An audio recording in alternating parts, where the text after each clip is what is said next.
Welcome to the High Value Customer Podcast, the show for business leaders to learn how to attract and retain high value customers. This week's guest is Tom Ross from Foresolutions, based in Ringwood and Basingstoke. Their customers are business operations professionals in the construction, transportation, aviation, and retail sectors. They deliver IoT strategy, asset tracking software, and business communications. They help build a business case for digital compliance, which saves them time, money, and increases performance. Thanks for joining us today, Tom. How are you doing? Yeah, very good. Thank you, Chris. You? Very well, thank you. Thanks for coming on the show. Let's kick things off. Can you give us a quick story as to how you've got to where you've got to in your career? Give us a bit of your backstory. My background is I'm actually a welder by trade. Wow. So I started life working for a race team down in Upton in Poole, as an IndyCar team, as the welder. But during that time, I was also heavily into motocross, and the pressure of working in that environment as a welder and having deadlines, races with deadlines, and doing motocross made me quite a competitive and focused engineer, hands-on led type of person. Yeah. From that, I then worked for another IndyCar team and helped build the world's fastest car that broke sound barrier. Wow. And eventually I got into kind of retail engineering and worked for a company called Jam Speed, which is probably a lot of people know, manufacturing stainless steel exhausts and designing cars. So got into the design element of that. Then ended up at a company called Top Gear, based in Bridport. And we had a franchise network of performance exhaust fitting shops, which I ended up selling and developing with franchises.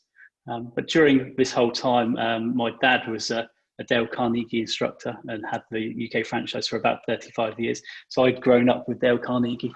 I ended up supporting my dad in his business for a while and being a self-employed sales consultant, and then became a trainer for Dale Carnegie. Foresolutions were a Dale Carnegie customer, and I ended up managing the Foresolutions account. And over a couple of years, working with a parent can be quite challenging, and decided it probably wasn't for me. And quite close to the guys at Foresolutions, I then got offered a job at Foresolutions. So 4th of January 2011, I think it was, I started as a self-employed sales director at Foresolutions. And about 18 months later, my then MD was selling the business, and I was going to help him sell it and leave and do something different. And somehow I managed to get roped into buying it, and the rest is history, as they say. And how long ago was that? So we completed the deal December 2012. We did the management buyout, and that's all kind of 2-3 years behind us now in terms of its overall completion.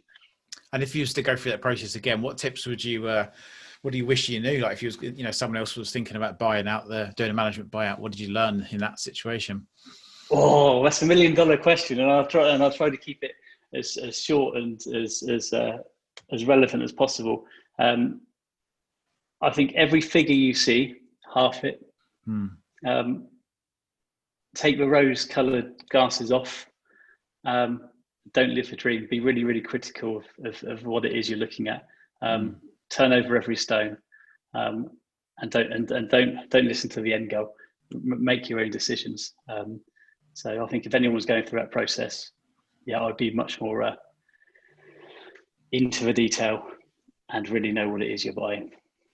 I guess it's like anything. If you do a plan and you double the costs and half the return, and if it still works, it's worth giving it a go. Then it's probably a good thing, yeah. but absolutely. If you need to, if you need to get that to that level for it to be worthwhile, then it's probably a long call, because the person selling it's going to say it's amazing, and it's probably never going to be as amazing as I think it is. No, absolutely. So I learned a lot from that experience, and at the time I think I was probably quite naive, but it's really worked out for us now. So I think like every all these things, it's a great opportunity to learn, isn't it? And I think you become a more knowledgeable, rounded business person as a result of everything you do, especially the mistakes. Yeah, absolutely. And since then, we sold businesses to other people, and actually our approach very much has been, let's do it in the right way, because we know how it feels to be on the receiving end of not quite the right way. So the deals that we've done recently, we're a bit more specific and supportive and inclusive. So elaborate a little bit on the deal you've done recently. It's just a couple of years ago. I spoke about Dale Carnegie earlier. I ended up managing my dad's business completely. So we went full circle. Unfortunately, he's no longer with us.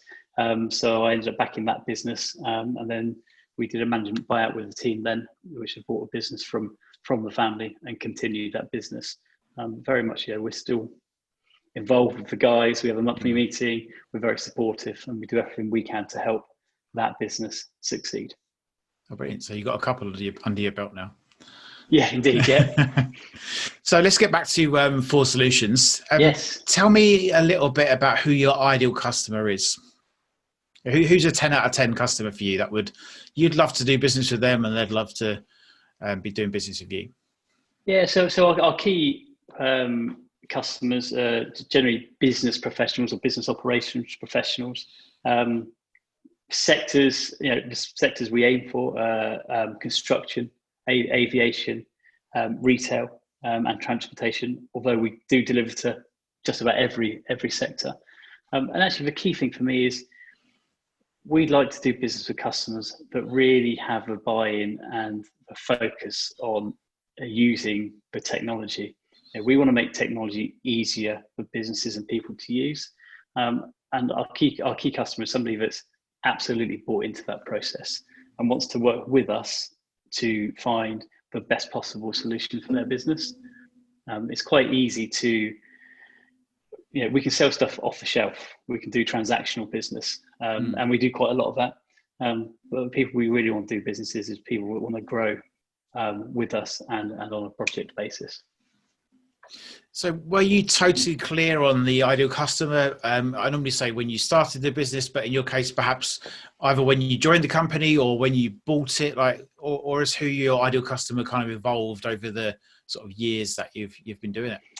No, when I first started with the business, I think we were in just about every single sector possible, from NHS to construction to aviation to 1-2 person vans in the services industry. We really have got the range, and the variation of products that we can sell and supply or source for people is very varied. So one of our biggest challenges has been, who are we and who do we provide and who do we work well with? So gradually over the years, it's kind of started out here somewhere and just start to focus a bit more on what are we good at, what are we experienced in, and where can we really deliver good results for customers. So just to perhaps paraphrase, like you started off trying to be, I guess you've got the capacity to sell anything to anyone, but you started to Almost, focus. Yes. You started to focus more on a narrower subset of who these people were and industries and use cases and what have you. And I assume you could probably still sell everything to anyone, but I think, it's a fairly common theme that I hear through these interviews is that by focusing more on, your ideal customer, you get a reputation for being excellent at doing this one thing for this one person. And someone who's not quite in that mix, someone who doesn't quite meet that 10 out of 10 criteria, maybe they're only 8 out of 10, and they're still happy to buy from you. Absolutely. And we've got products and services that suit. It just might not be our core marketing focus or our core sales focus. We really focus on who is it we should be having conversations with, and we have what we call almost a hit list. We've got a list of 50 companies we would love to do business with, and gradually, that list is probably about 7 years old, and I think we've got 90% of them now. So, oh wow, we probably need to renew the list, to be honest. Yeah, you need a bigger list. Yeah, and as our business has changed over the last sort of year, and we're very much more in the IoT space, we probably need a new list. Well, that's really successful. If you've had a list of 50 and you've got 90% of them, must be doing something right. How have you managed to get into 90% of those customers? Is there any magic tricks you could share with us, or is it what have you done? I think the biggest part of that magic trick is writing down who that customer was, and then having not a targeted approach. I don't want to sound like we target people because we don't, but actually knowing who it is we want to do business with, sharing that with our network, and then us as a team have just said every week, let's do something on that target customer or on that business, whether that be we meet somebody at networking, whether that's we've looked at their website and found out what they're doing. So really being genuinely interested in that customer, their movements, what they're up to, and engaging with them in a way which is quite human, as opposed to sending emails every day, every week. We just gradually work our way and build relationships with people in that business. And some of those have taken a long, long time. Some of them are as simple as a quick phone call. Hi, how are you? And they had a need for what we sold. There's only a couple of those, but that has happened as well. So I guess, out of those, 50 companies, not all of them are going to be in the right place and time to buy it. So some of them might, like you say, you pick up the phone and they just happen to be looking for it. But I guess the rest, you've just got to somehow maintain and nurture a relationship where they see value in somehow being a part of your ecosystem or world, even if they're not spending any money with you. So that, when they're ready, you get that absolutely. And offering people some free, unbiased advice and support is probably how we've won a couple of our biggest customers today. People are in a bit of a pickle, or they've had a bit of a hard time, or we're not quite sure what direction to go, especially when it concerns technology. It's a forever moving target. We suffer with that. What we do today is out of date this afternoon because somebody else has bought something else out. So if we can advise people or give them some pointers, which doesn't cost anything, it might be an hour's conversation. That's quite often how we win some new business or gain some trust. But that conversation might have been a year ago, and then it might come back round to now we've got a need for something we do. We're friendly. We're very friendly in our approach to businesses, and even businesses we don't know. I don't know if you have a similar experience. I think you're a HubSpot customer, if I remember rightly.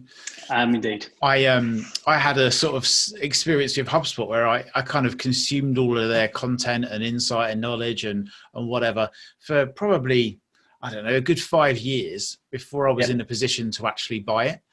And as soon as I went to a job interview where I was like marketing manager, boom, I'm going to go buy it. In my interview, I said, I'm going to buy it. If you give me the job, I'm going to buy it. Straight away, we went out and bought it. And then when I went to another job, I was like, I'm going to buy this thing. Like, there was no tendering. There was no like, I'm going to go and look at anything else. It was like, just I'm going to buy it. I don't need to, I had so much trust built up with who they were, what they stand for. And, it just became like a done deal. Like You were the HubSpot champion for them. Well, yeah, definitely. Absolutely. If anything, their sales process kind of stitched them up really. Like if they had a buy now button, I would have bought it at a list price, but because I tried to negotiate and had a sub story, he ended up giving me a discount. But I probably would have bought it at list price if he hadn't had a salesperson. But then HubSpot give a lot away for free. And also once they've hooked you, they know how to charge. But we're fans. It's a good experience, and that's one of the things that we are trying to offer is. It's not just products, it's an experience. And it's just defining what that experience might be from our customer's point of view. An experience is different for every single one of our customers. I found that they also gave a huge amount of value before they asked for any money. And I feel like that's just really made an impact on me as to how I think. Like, how can I provide value to my ideal customer before asking them for any money to buy anything? Like that value, the more value you give out, the more it sort of attracts people to you. It's one of the things I quite like about HubSpot. Absolutely. And people remember how you'll remember how you felt. It's not what people do. It's about how they make you feel. And I think HubSpot have been quite good at making people feel welcome and valued. So back to your ideal customers. Talk to me a little bit about what the future looks like for your ideal customers. Get your crystal ball out and look 5 or 10 years down the line. What does the world of operations professionals in the aviation or retail sector look like? I'm assuming IoT is going to be quite a big part of that future, but tell me what you think the future looks like. Yeah, absolutely. And so my view on that is and this is how I would like to see my future is imagine a world without any admin. So the pens, the papers, the clipboards, the folders, the books are gone. Imagine managing all of your data via a dashboard, and actually the data you only need to manage is the stuff that's important. So it might be an exception, it might be an alert, but literally the whole world is, as we know, is connected. But we can really connect nearly every part of your business. So yeah, if you've got people wandering around taking temperatures of fridges or food, and this is across all sectors, transport, retail, you don't need to do that anymore. A housing association, people with fuel starvation, you don't need to find out someone's fuel starved once it's too late, which is an incredibly sad story. How about you find out when they turn their heating off and the house has got too cold, and you find out within about 60 seconds of that happening, and then you can take some action. So really, we're looking to connect people and things, but manage the data, which is important to the business. That's how I see a future going. I imagine kind of like machine learning and AI would start to help to, interpret like what are the sort of negative patterns that results in and some action needed to be taken. You probably rely less and less on people looking at a dial or a dashboard or whatever, and it'll basically go like there's 10 things that could be a problem based upon all the data I've got. Like these are the 10 things you need to go and check. Yeah, absolutely. Yeah, like preventative maintenance, that kind of stuff. So we can read all sorts of different systems or different sensors and put together a picture of what might need to happen or what could possibly happen. And what's kind of what are you able to do now, and like what does the future state look like, or what's the difference between, because I guess some of the things you mentioned you could probably do now, like stick a sensor on a fridge and getting it to a dashboard, but what's the next sort of iteration? I guess is what you do with the data and like the preventative maintenance and stuff, and being a bit more intelligent perhaps with what you I think you mentioned it a minute ago, just sort of the AI, the artificial intelligence. I think very much that for us is probably the further step. I think the current stuff that we do with the sensors, the tracking, the data gathering, it's a huge market for us, and it's only really it's a very tiny tapped market, I think, from our customers' point of view. So I think we've got a lot of time in that space to support people in getting really compliant and saving them some time and some money and effort. But onwards from that, I think the AI is could be a real focus for us, and predicting some of the stuff that's going to happen. So I guess would your ideal customer typically have these kind of sensors and stuff already in place, and you're just like going to help them manage their data, or do they need the sensors like because they haven't got them? So therefore, the first step is to get the sensors in place. Just think about your ideal customer. So there's kind of two scenarios there, really. Our ideal is we start from scratch for somebody. So we can go in, we can help create the business case and look at the sort of IoT strategy for them. And through our accelerator program is really, and some workshops, understand their business. And actually, where might some of this technology fit? Somebody today might not know that there's a solution for a problem that they have. It might not even be on the radar. So one of our key jobs is to really go and understand what their business is doing, and is there a solution there that's going to save them some time or some money or some effort? So really understanding it. So somebody with a bit of a blank canvas but an open mind would be an ideal customer. But then we've got customers also that an aviation customer who has about 30 different types of systems with sensors everywhere, but their team are working off of different systems. And actually one of the things that we would look to do is consolidate all of those data feeds into one place. So again, making it easy for that business to perform. So that's somebody that's really established, got lots of info, got lots of data, but actually it's getting it back into one place to make it really useful and specific for that business. So it's a couple of user cases, but ideal world, blank canvas is always nice to start with. So what's the accelerator program? What is that? So the accelerator program, in terms of kind of our approach, with a brand new customer, we would run a couple of workshops to understand their world and how IoT might fit into it. We might then put together some kind of strategy and identify areas that are good steps or maybe some quick wins for them. And then the accelerator program would be a program we put in place that our customers can test, so they can use the equipment, they can get to know it, and they can get some data. These can last sort of 30 days to anywhere up to 6 months. Some might be paid for, or maybe a contribution from a customer. Some may be free, depending on how things work. But actually, it gives the customer a chance to effectively try before you buy. It gives us a chance to get data for them. And ideally, at the end of the accelerator program, we should be able to prove the results that the customer wants. So it really makes it a risk-free process in terms of any ongoing commitment or any investment. So that's so we run those quite often for people. So it's like a trial, but accelerator is a quick way to get to your IoT goals. What's the sort of minimum budget that someone should allow to kind of start to do business with you? You know, like a corner shop with one fridge probably isn't going to be able to afford your services. Like where would you kind of start? Like what's the sort of minimum kind of level of investment to work with you guys? Okay, well, so we have kind of 4-track Connect, which is like an out-of-a-box solution. So if we've got a customer with 1 or 2 vehicles or 1 or 2 fridges, we can always have a transactional type sale. So, I mean, you're talking a few £100 and a tiny subscription a month, maybe 10 quid a month to keep this thing connected. And so we have got out-of-the-box solutions for the smaller customers, and they're very important to us as well. But then, if you move on to a bigger customer with multiple sites, you could be looking sort of £10,000 to get your own built for you system, and we call it, the product is built for you. So very much we understand what they need, we build it for them, and that could be a real sort of £10,000 upwards would be a real kickstart in terms of getting your own system and your own data. So if someone was to invest 10 grand into that system, like what would the ROI be? Like where would the value come from, and how would they quantify that 10 grand investment?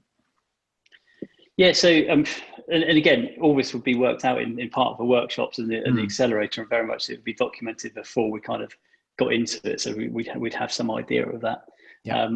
But in terms of we're looking at so currently working on a project with a construction site, and they've got, I think, about 10,000 assets. When I say assets, so I'm talking diggers, dumpers, hand tools, that kind of stuff. And all of those assets, the inventory is in the MD's head. Oh, wow. Surprised he hasn't exploded just yet.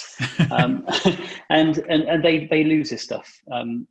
They lose it. So I was chatting to their purchasing manager a couple of weeks ago, and we're currently looking at putting a trial into these guys, which is probably going to be under £10,000. We're going to track all of their assets. We know what site they go on and off of, what van they go in and out of. Immediately, the purchasing manager who tries to keep track of it won't need to do that anymore. The MD is going to have space to think. And just last week, they didn't have enough cement mixers. So we went out and bought 20 more. And I think roughly they're about 400 quid each. The next day, 10 turned up on site. Blimey. So just being able to manage that asset, are they going out on hire? Are they not out on hire? Who are they with? Where are they? I mean, immediately you're going to get change out of your 10 grand on that kind of size customer.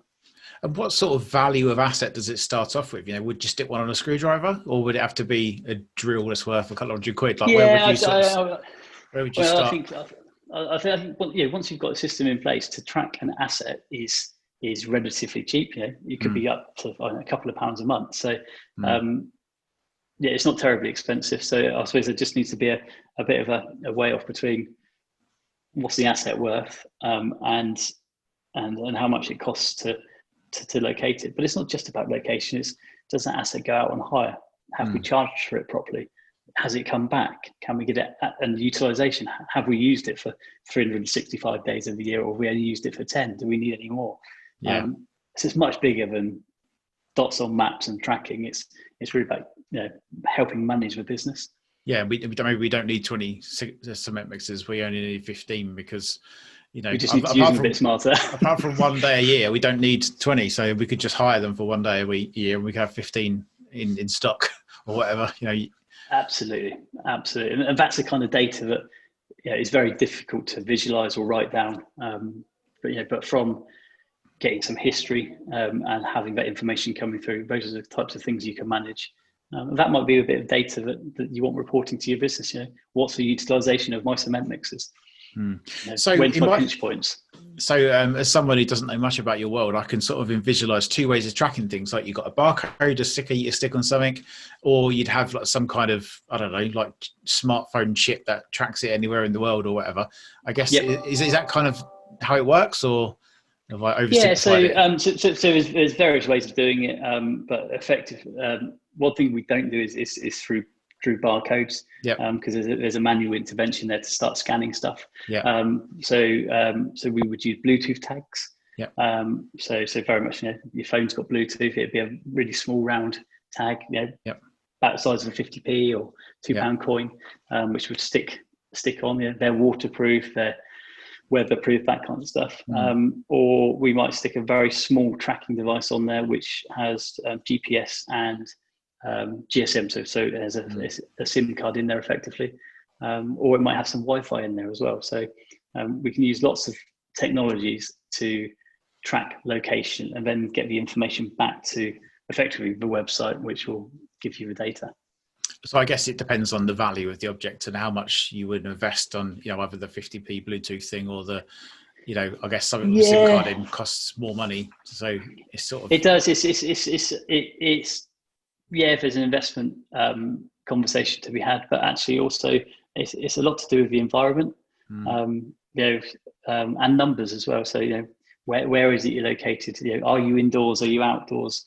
A lot of the way we divide our business is indoor work and outdoor work, because they both have different challenges. So indoor, you might struggle with mobile phone or with a SIM card because you might not have coverage, and so it might need to be all Wi-Fi or Bluetooth LTE, or outdoors you might get away with something different. So very much about the environment, the location, and what you need it to do. So I think you give me a good insight as to how you provide value to your ideal customers. How do you get your team to sort of align behind your kind of vision and goals and make sure that you provide value all through the business from the top to the bottom? There's a couple of things that we do. I think selling and delivering technology, we have to be all over technology in terms of our daily operations. So one thing we've always worked really hard on is our internal systems. When I started, I think we had about 14 systems, and gradually over the years we've whittled away and brought these things closer and closer and closer. I think today we're operating off of about 3 systems, and they all talk to each other. So being clever in IT, and that's one of my favourite sayings is Clive Woodward was, if you're clever in IT, you win in IT and you win. Going back to his England rugby days when they won the World Cup. So I think IT is a huge thing that we focus on, and getting the right systems in place. But then you need the right people to manage those systems. And we're a really, really, really close team. I think most people here have been here longer than I have, and they're still here, which is great. But we really, we live our values, and we communicate those together, and we hold each other accountable for them. And that works every way possible. So it doesn't matter whether you're the CEO or the apprentice, the values matter, and you can be held accountable by anybody. And that's the way we work closely as a team.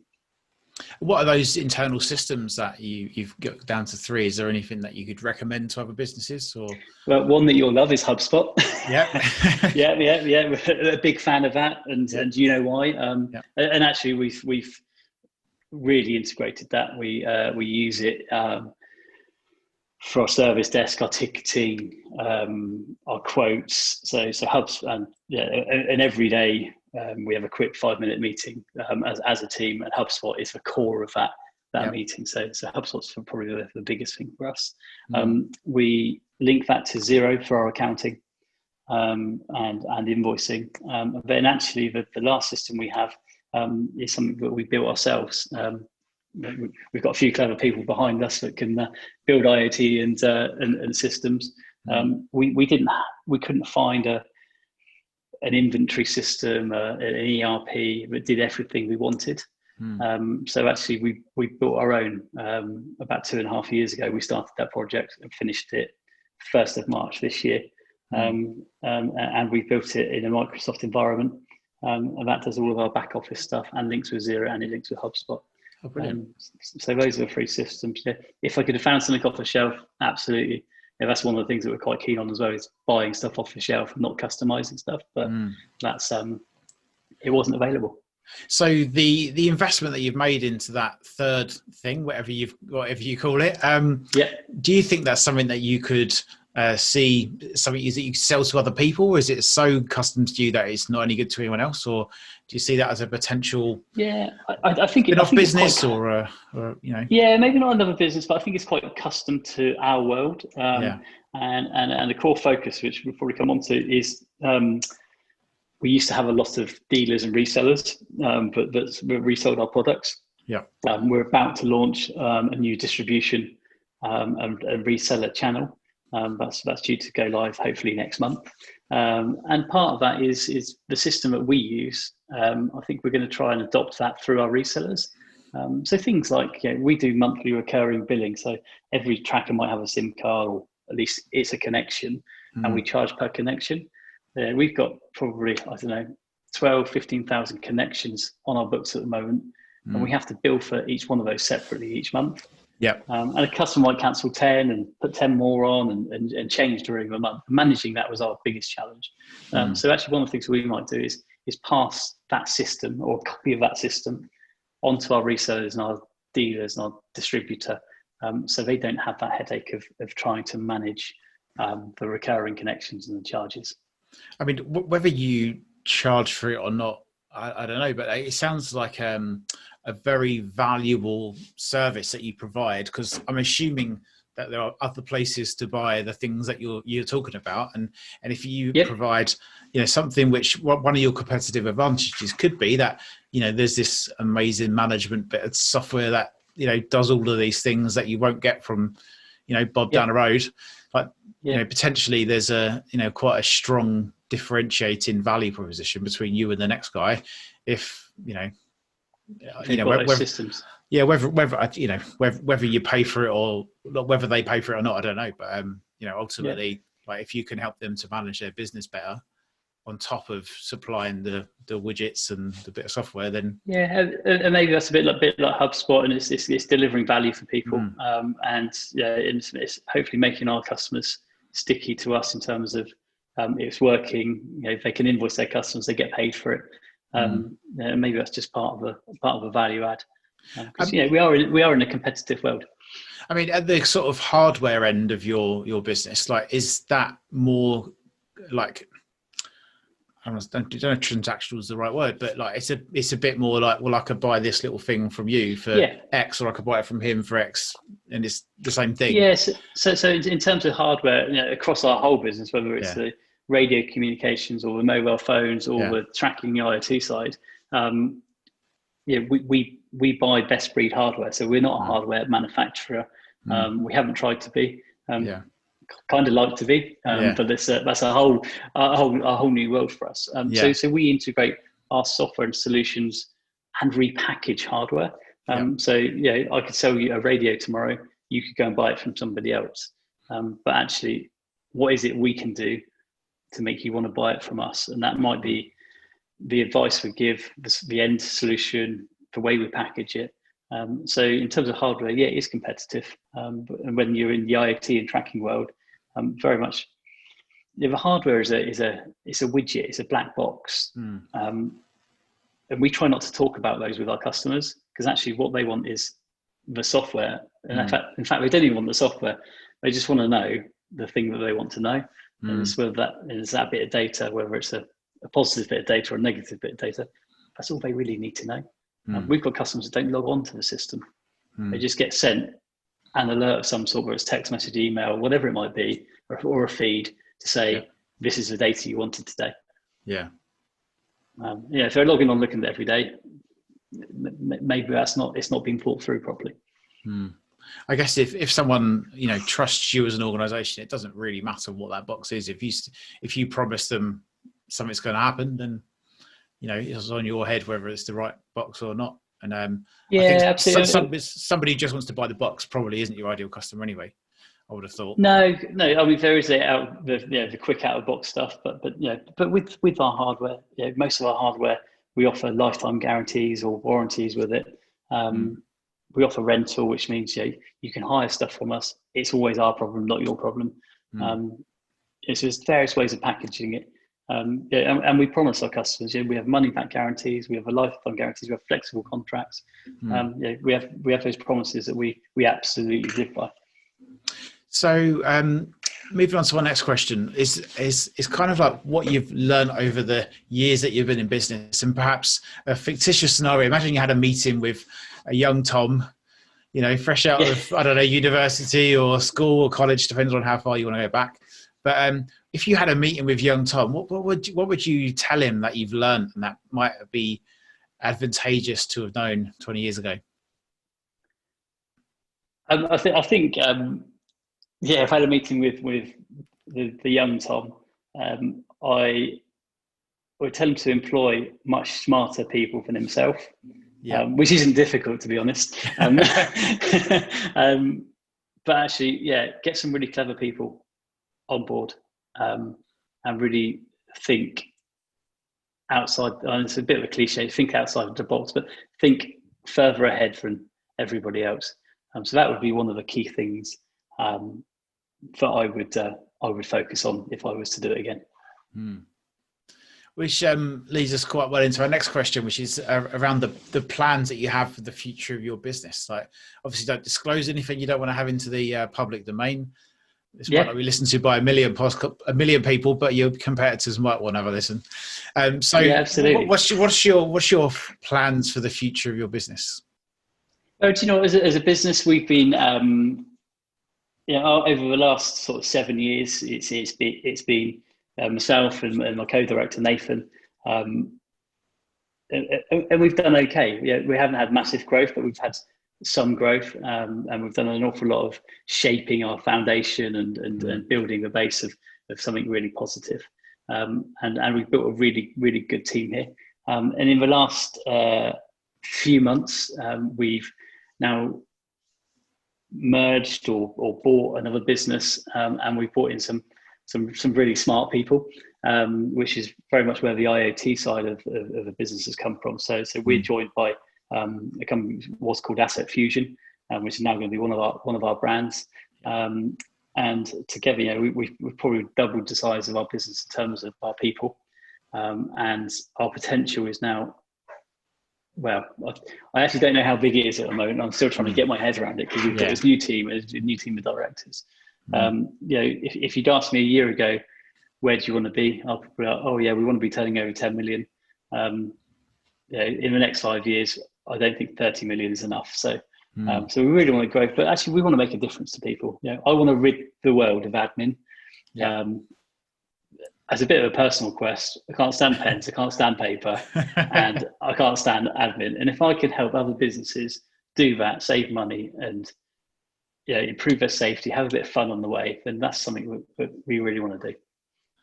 It makes you think about something I said to Stephen Bavister, you may know. I know Steve well. I said I want to rid the world of salespeople. Now, which doesn't go down too well with some people who work in sales. But I guess I think about how marketing can make it so easy to figure out what you want to buy that you just buy it.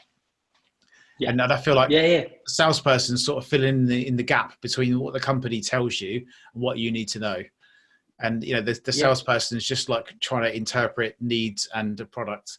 But if you could get marketing was that right, it would be if you could get that process right, and maybe calling it marketing is wrong, but to figure out what it is you need, have some kind of configurator, like help build the ROI, like all of those things could be automated in some kind of web app or something. Like I don't think you're going to need salespeople in the way that you have them at the minute. They're just sort of filling the gaps between the bits that you can't automate. Yeah, absolutely. So yeah, maybe we can join forces in the future and see whether we figure out. No salespeople and no admin. See, salespeople would like a world without admin. So yeah. So yeah, one day we might be able to pull that one off. So another nice little fictitious scenario for you to ponder. If you opened up your bank account and found yourself an extra $100,000 in there that you wasn't expecting, and you've already done all of your business planning, and you're like, that extra thing that we was going to do that we can't do, or now we can do it. What would that extra thing be? What would that $100,000 investment be? I'd probably give it to somebody really clever and trade it on stocks and shares. No, I'm joking. What would it be? Where would you invest in your business? Yeah, so in our business, I think there's real chance for acquisition in terms of businesses like ourselves, which we could acquire and take over to help support our growth. So that's one area. But an area that the engineer in me really wants to get into is look at manufacturing our own hardware. So have the whole solution. So we've got the IoT and the software. We could probably go down the SIM route and the connectivity route, but actually look at manufacturing the hardware. I was chatting to one of my clients a couple of weeks ago, who's in transportation, and he has a device in his cab, and he has a device in his trailer, and he has devices in his office. And he's like, why haven't I just got one device that connects everything? And actually, we're moving much closer to that. So something I'd like to invest in is manufacturing our own hardware, which combines everything that we do: IoT, cameras, the whole thing. I reckon $100,000. I probably need more than $100,000. Yeah, I was just thinking, I did. My degree was in product design and innovation, so I'm by no means an expert in it, but I'm just thinking $100,000 probably wouldn't buy you that much of a plastic injection molding device just to make it. Exactly. Once you've figured out what it is it's going to do and how it's going to work and whatever. So it might get you a bit of R&D perhaps to figure it out. Also expansion in other countries, that's something on our radar, but again, that gets it's quite an investment, but something we might do anyway. But yeah. So we're almost at the end of our interview. We've just got time for some quick fire questions. So first one is your favourite business book. See, growing up with Dale Carnegie, it would have to be How to Win Friends and Influence People. If I didn't say that, I'd probably get shot by anybody who heard this. So, but no, absolutely. I grew up with it as a kid, and yeah. So for somebody who hasn't read the book, give them a 30-second synopsis as to what the book's about and why they should read it. I think anybody should read it. And I'm not a great reader. There is an audio book. I read it at 16, and I've read it since. But it really details how you should treat people and how people should treat you, and it's got some really underlying key principles in there, which I think if those are lived, it would deliver success to anybody that applies them. Brilliant. Your favourite quote? My favourite quote, and again going back to that book, I suppose there's two. That's not a favourite, is it? So again, Dale Carnegie is become genuinely interested in other people. That's one of my favourite quotes that I live by, and the genuine part is a key part of that. So really understanding and getting to know people. So next question, your favourite TED Talk, or perhaps a video similar to a TED Talk that provides a lot of inspiration that you think other people might benefit from looking up? Yeah, so one of my favourite TED Talks or quotes, or tell you what, look up Andy Bounds. So Andy Bounds is a sales trainer. Yep. His mum was deaf, so from a child he was very good at using sign language and communicating with people in a way that not all of us do. And I was lucky enough to spend a day with Andy Bounds and do some training with him. Completely inspired me. And just one of the things that he says, and he's very blunt and he's very northern and he can be a bit crass, but I love it. Yeah. One of the things that he always talks about is the afters. So he says, always think about the afters. So it's what you're going to get. And I don't mean me, I mean you or the person you're sat in front of. What are they going to get out of this conversation? What's the afters? What are they trying to achieve? What are they going to buy? What's going to benefit them? And he said, if you don't know the afters, don't have a meeting or don't have a conversation. So, but look up Andy Bounds. He's on LinkedIn, but really find him very inspiring. I'll do that. So it kind of perhaps answers the next question. I was going to ask you who inspired you the most in business. And he sounds like an inspiration. Someone who inspired you. Is there anyone else that you can come to? Yeah, there is. And without trying to finish on a sad note, my dad was my mentor and my coach from a very, very young age when I was successful in motocross. He used to stand next to me and tell me I was a winner. And that was one of the things that I would constantly tell myself. And he's very much been my coach on a personal, business, professional level for the whole of my life. Unfortunately, he's passed away sort of 6 years ago. I've never really filled those boots. So, if I could get him back to be my mentor and my coach, I would. But still, a lot of the stuff that he's inspired me to do really, really lives with me, and I draw on that fairly often. So, nobody's around now, but he's key for what I. I guess sometimes what I find useful is like to try and figure out what to do. You sort of say, like, what advice would I give myself? And perhaps in your example, you could say, well, if I was to ask my dad this question, what would he tell me? And you probably know a good amount about your dad and what he would have said in those scenarios. And just kind of, rather than saying, what should I do? Just like, what would my dad tell me to do? Yeah, quite often I say, what would he think? Yeah. And then that helps me sort out the answers. And if you sort of put yourself into his shoes and think, like, what would he tell me? You probably could go some way to knowing what he'd actually tell you, because you know him so well, and you got so much out of that relationship in the time that you did have with him. You probably could get halfway there most of the time. Yeah, absolutely. It's probably I don't know, could you like boil down his kind of like advice into a sort of snippet that we could share with our audience? Like, what, if I asked him, what would your advice be setting up and running a business, what would he say? Be a human being, not a human doing. That was his, that was one of his last sort of kind of mantras. Very profound. I like that. So we're right into our interview. The last thing that I want to do is just give you an opportunity to share anything that you haven't already been asked, or is there anything that you'd like to summarize, or just to give it a bit of a free open mic for you to say something that you'd like to share with our audience. Yeah, thank you. I mean, I've really enjoyed today, and I've enjoyed the questions, and they've really, really made me think.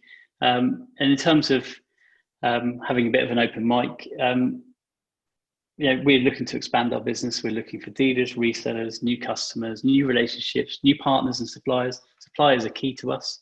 We're an open bunch. We're really about building strong relationships. So, if you think we've got something in common, whatever that might be, please reach out to us and have a conversation, because that's how we build and survive and grow, and that's how other people do as well. So, and you can contact me on my email, tom@foresolutions.co.uk, or I'm happy for you to just give me a call on my mobile 07920 815 772. But please just reach out to us.